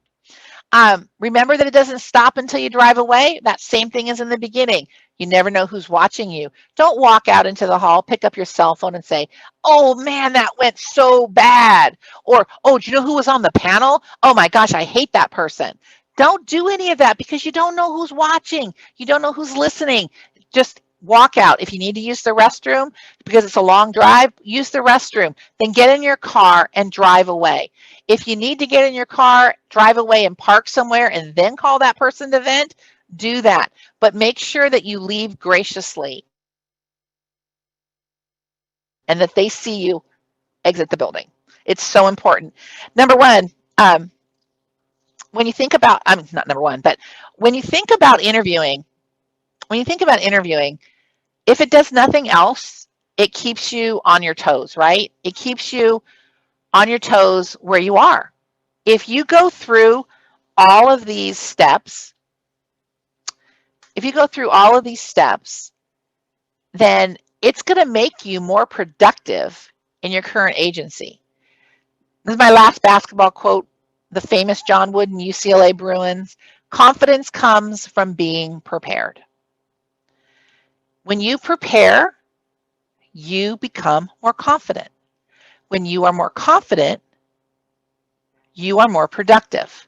When you are more productive, you are recognized. And when you are recognized, you are promoted. So it all goes back to preparation, right? It goes back to doing the hard work. It goes back to not just winging it. If you care about the job that you're interviewing for, then do the hard work. It takes hours upon hours upon hours. I'm not going to say it takes John Maxwell's 10,000 hours to be proficient, but it takes hours to be ready for that interview if you're going to rock it, if you're going to be the best person that gets it, right? You want to make sure that you are 100% prepared at all times. And I think that this really does speak to the heart of why it's important to your current profession, your current position. You're going to, by analyzing a job flyer and then looking back on your own experience and how you'd answer the questions, it's going to force you to evaluate your current skills, right? It's forcing you to look at where you are in your career, what you know, what you don't know, and what is your plan to bridge that gap. So every once in a while, going out on a job interview isn't a bad idea. And if you're not going to actually go on a job interview, look at a job flyer of a job that you think is kind of cool and do the exercise, right? Prepare as if you were going to apply, because anytime you can take an opportunity to do a self-evaluation of where you are, it truly helps. It truly helps get you to where you need to be. I have one more slide, and we have time for questions, but I have one more slide. You guys talked about the power pose. Any Grey's Anatomy fans out there? So if there are, there's a scientific, now these are the words of Dr. Amelia Shepard from Grey's Anatomy. There is a scientific study that shows if you stand like this in superhero pose for 5 minutes before a job interview, a big impression, or really hard task, you will not only feel more confident, you will perform measurably better. So the power pose is precisely standing up, hands on hips, shoulders back, chin raised, like a superhero. Imagine. I'll do it with Yes, you. yes. Roxanne's doing it. Yes, Roxanne's superhero pose. That's it. Shoulders back, chin raised. Stand that way. You are superwoman, superman. You are a superhero. And don't laugh. I am telling you, this works. In 5 minutes, yes, Kim, 5 minutes. That is the key. That pose right there is the key to the last 3 jobs I got. When I watched this episode on Grey's Anatomy, when I watched this episode where this happened, and then I started doing this, I got offered every single job I applied for. Every single job I applied for. And every time I'm going to speak, don't laugh, I did this morning. After I got dressed, after I checked my computer, I went over off camera and I did my power pose, because this is how I get confidence. This is how I remind myself that I can do anything. I can do anything. And when I'm confident, I perform better. I speak better. I answer questions better. I remember things better. I listen better. The art of listening to the question in an interview is the same art as listening to your constituents. Our constituents ask us tons of questions. And how many times are we listening to them, but not really listening? We're waiting for them to finish talking so we can then talk. Listen to them just like you're listening to an interviewer, because then you're going to be able to formulate the answer that they want. It may not be the answer that they expect, but it's the answer they need, right? You might not be able to say yes every time, but if you actually listen to their questions, and you can confidently respond. So it's the same skill set. With that, I wanted to ask if there were any questions, if anybody had anything else that was, jumped out at them, or had any best practices to share, because I'm more than happy to answer questions. And that's how you can get a hold of me. Let me know if I can help you, if there's anything. I love to mentor clerks. Email me if you have any questions or any thoughts about job interviews, or, hey, do you think I'm ready for this job? If any of you have read the book Lean In by Sheryl Sandberg, Sheryl says men will apply for a job if they believe they are 35% qualified. Women will not apply for a job unless they believe they are 100% qualified. Stop that. Stop that. Stop limiting yourself. Apply for the jobs. Be brave. So, any questions? Stephanie, you did have 3 questions throughout the session that if you want to answer Sure. them first, and Sure. then you can go to the ones that are being added. Yeah. The first one was, can you carry your portfolio and have notes in it? So when you're at an interview, you know how they have those portfolios. Yes. Mm-hmm. Are you able to bring out your like points, and then if you need to go and look at it, are you able to do that during an interview? Yes, I've seen that done successfully multiple times. I've seen people come in with a very nice portfolio, and they might open it up before they start. What I suggest is that you put your words in large font. Type them and put them in large font. I would put them big, and put them in bullets. And the thing, especially about your opening statement and your closing statement, I would put them in large, like 16 to 18 font, and just have them in front of you so that you can just glance at them. And then the next question is, could you show mock-ups of new releases in the chance that you haven't done one in a really long time? And this one was the interview before the interview. News releases, like press releases? Let me see. I'm not even sure if I'm understanding that question. Can you show mock-ups? We can skip that question if that person, wants to, elaborate a little bit more in the question in the chat box. They can do so. The next one is, do you have any tips for engaging the interviewers using Zoom? It seems really hard for me to connect during a recent interview. My suggestion regarding Zoom is to have the camera as close to you as possible so that you are, so that you're, there, you're looking straight at the camera. But also, if you adjust your, make sure that you have the windows large enough, like on a big enough screen, so that you can see their faces well, and they can tell that you're making eye contact with them.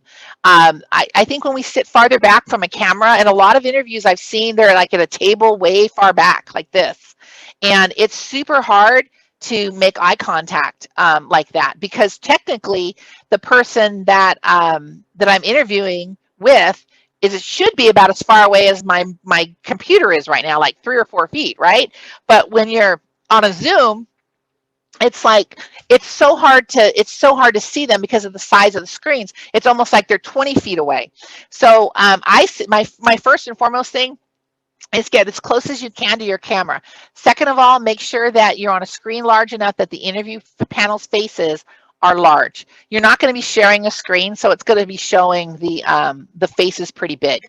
And just constantly making eye contact. And when somebody asks a question, use their first name. Use their name back. So make sure that you've written those down, or if they don't have the name tags, ask them their names. Make sure that they like, for example, the person asked you a question, tell us about your experience working with agenda management software. Thank you, Suzanne. That's a great question. My experience comes from the city of Marietta, where we did this, blah, blah, blah, blah. Always use the, what's the word I'm looking for? Use their names. That's a good way to engage them. And I'll read the questions for you as they come in. Okay. How long do you wait for a response after your interview before reaching out?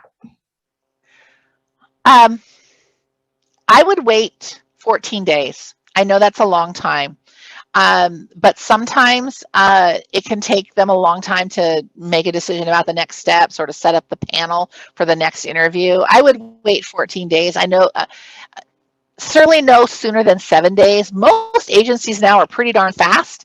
I have a friend that I've been coaching regarding, a colleague I've been coaching regarding interviewing. And for example, she interviewed for the city of Riverside, and her interview was at 3 in the afternoon. At 5 in the afternoon, she got the email that she was not moving forward in the recruitment. So some cities are super fast. I would wait between 7 and 14 days. And then the next question is, can we please have the direct link to the assessment provided in the chat? Just to let you know, materials, including the PowerPoint presentation and the learning assessment, you can find it on clerksrock.com under this session. It will be added right there. For the next one, let's see. Hi,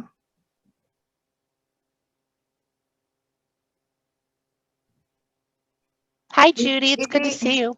Is it inadvisable to keep referring to your prior experience in one particular city, or should you mix it up to cover all of your experience? If you have a broad spectrum of experience in multiple agencies, you should mix it up because it shows diversity. However, I caution you, if you tend to move around a lot, it might be better to stick with one or two. We all have colleagues that seem to change jobs like every 9 months or every year. You don't want it to sound like you job hop.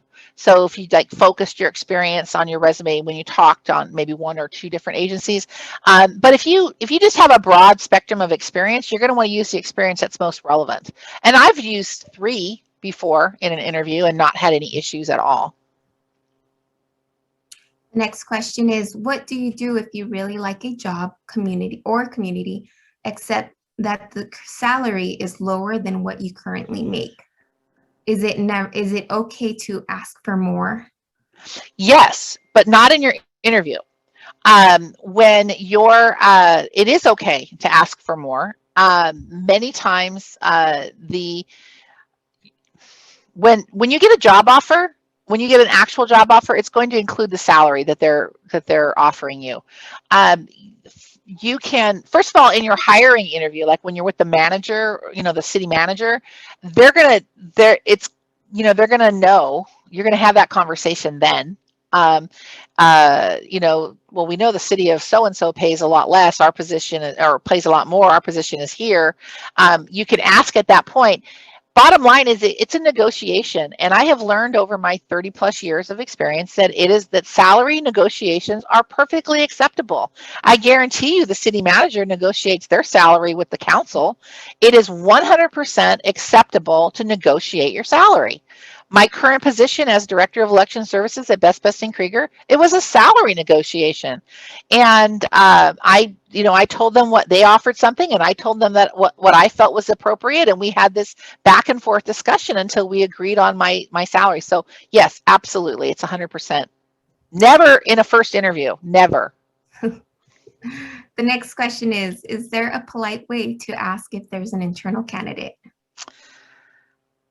Not that I have found. Not that I have found.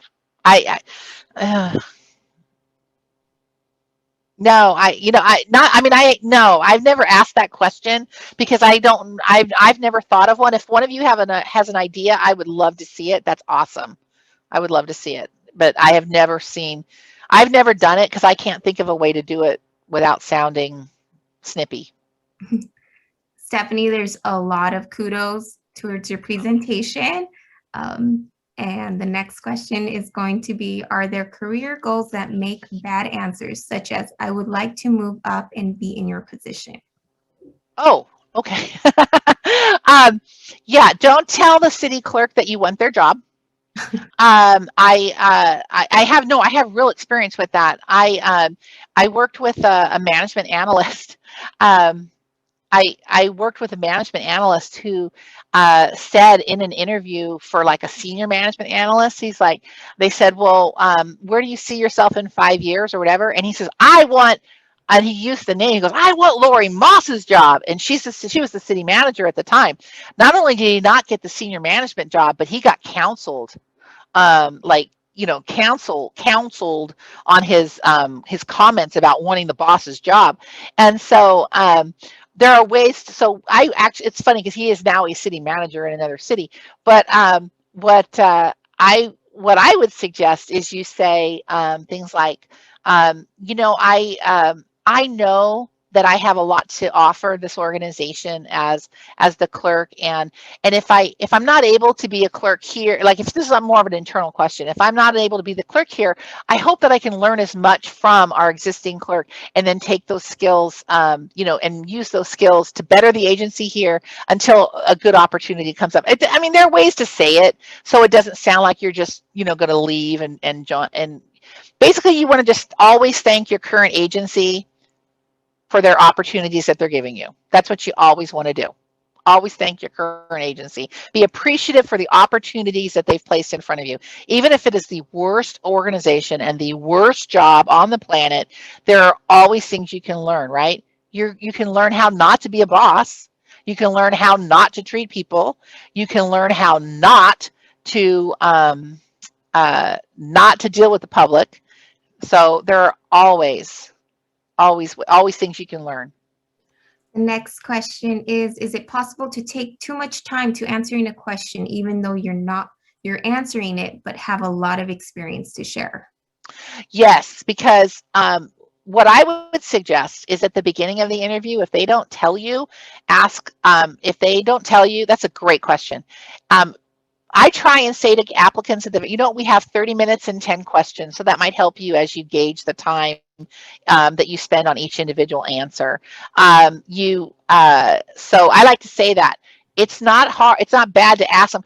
May I just ask how many questions and what the length of the interviews? I just want to make sure that I gauge my responses so that I give you a good answer, but I don't waste too much time on one question or another. So, you could certainly do that. You don't want to ramble. And even if you have a ton of experience, try and be concise. That's why practice is so critical, because you don't want to go more than 5 minutes on that opening statement about why you're the best person for that job. Tell us about your experience. Don't go more than 5 minutes. It's gonna set you up for failure farther down the line. The next one is, do you have a sample resume to share with the group? A sample resume. I can do that. I can put, yes, absolutely. I can put that one up there. I can get it to Elizabeth Cardwell, and it'll be on the Clerks Rocks website with the other materials. There's also an article that I put up there, an article that should be there today, if not already. It's about how hiring managers, and they don't always hire resumes. They should hire people. I want you to read that because it's really helpful in terms of how to respond to that "tell us about yourself" question.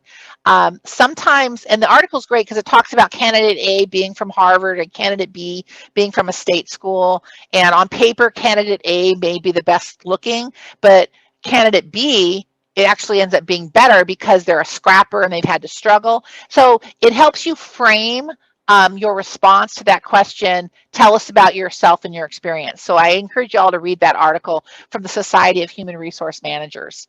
But I'll put a sample resume up there also. It may not be today, but I'll make sure by tomorrow that I get that to them to post about how, the things to list on a resume. And you're going to put that under the clerksrock.com? Yeah, yes, under the session where they have the PowerPoint. Mm-hmm. Okay. The next one is, would you recommend sending a follow-up thank you note or email? It's funny. It's certainly appropriate. It's not required. I have never thought less of somebody who did not send a thank you note or an email. Even when I was the hiring manager, even when I was the person making the decision, it never swayed me one way or another if someone did or did not. But I have come to believe in this era of COVID that connection is so important, and I love to send notes now. So maybe I would probably go back to that. I love getting letters in the mail. I love getting little notes from people in the mail, and I love sending them. So if you'd asked me a year ago, I said it's not important at all. Not important at all. Now I would say it's probably not a bad idea at all to send a genuine note of appreciation to the panel. Yes, Maria, to the panel. Just thanking them for their time. And again, it goes back to that legacy, right? The legacy of that interview. They might have a position later that they're going to think about you. And if you sent them a note that reminds them, about who you are and that you were gracious enough to do that, they might remember you. So it's not a bad idea at all. Maria has a question. I noticed city clerks hire retired clerks to temporarily fill a vacancy instead of a permanent hiring, especially after conducting interviews. Seems like more work and doesn't show faith in us junior clerks. Why does this happen? The hiring of temporary or retired clerks for the vacancies. Mm-hmm. I think that agencies recognize how overworked we can be in our department. Frankly, I think that that's it. When I left Lake Forest after 8 years as the clerk and came to Murrieta, they made the assistant clerk the interim acting city clerk for a year, and then they promoted somebody into the assistant role, and then they hired a temporary worker at the bottom. They didn't want to leave a gap in the department. If you don't need to hire somebody temporarily, then you don't need to hire somebody permanently, in my opinion, because it means the people there can do the job. So I don't think it's a lack of faith or confidence in the existing staff. I think it's a recognition of the volume of work. And so what you might want to do is have a discussion with the city manager or the deputy manager or whoever your boss is, whoever the clerk's boss is, and say, you know, I just want you to know that I feel very comfortable taking on additional duties while we're in the recruitment phase. I'm more than happy to step up and do the clerk's role. But I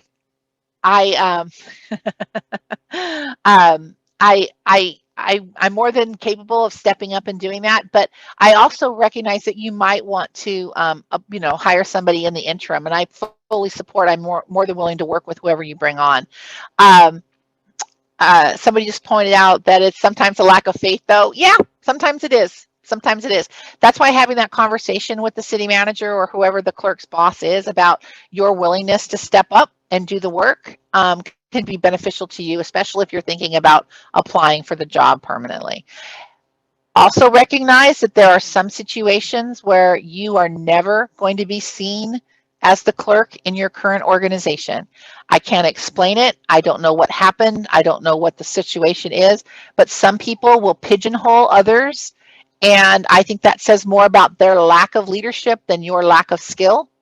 However, you may have to leave your organization to be fully valued and appreciated for what you know. You may have to leave your organization to make that leap to the next rung of the ladder. It's not, again, has nothing to do with your skill. It has to do with their lack of leadership, in my opinion. Is there any more questions for Stephanie? I don't see any, but Stephanie, it's always a pleasure and honor to be in your presence, and You guys are so fun.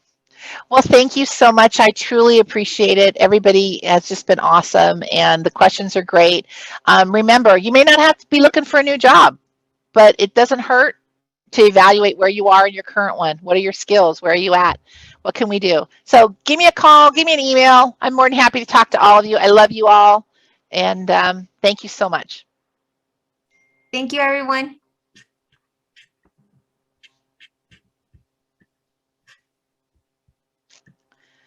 All right. Thanks for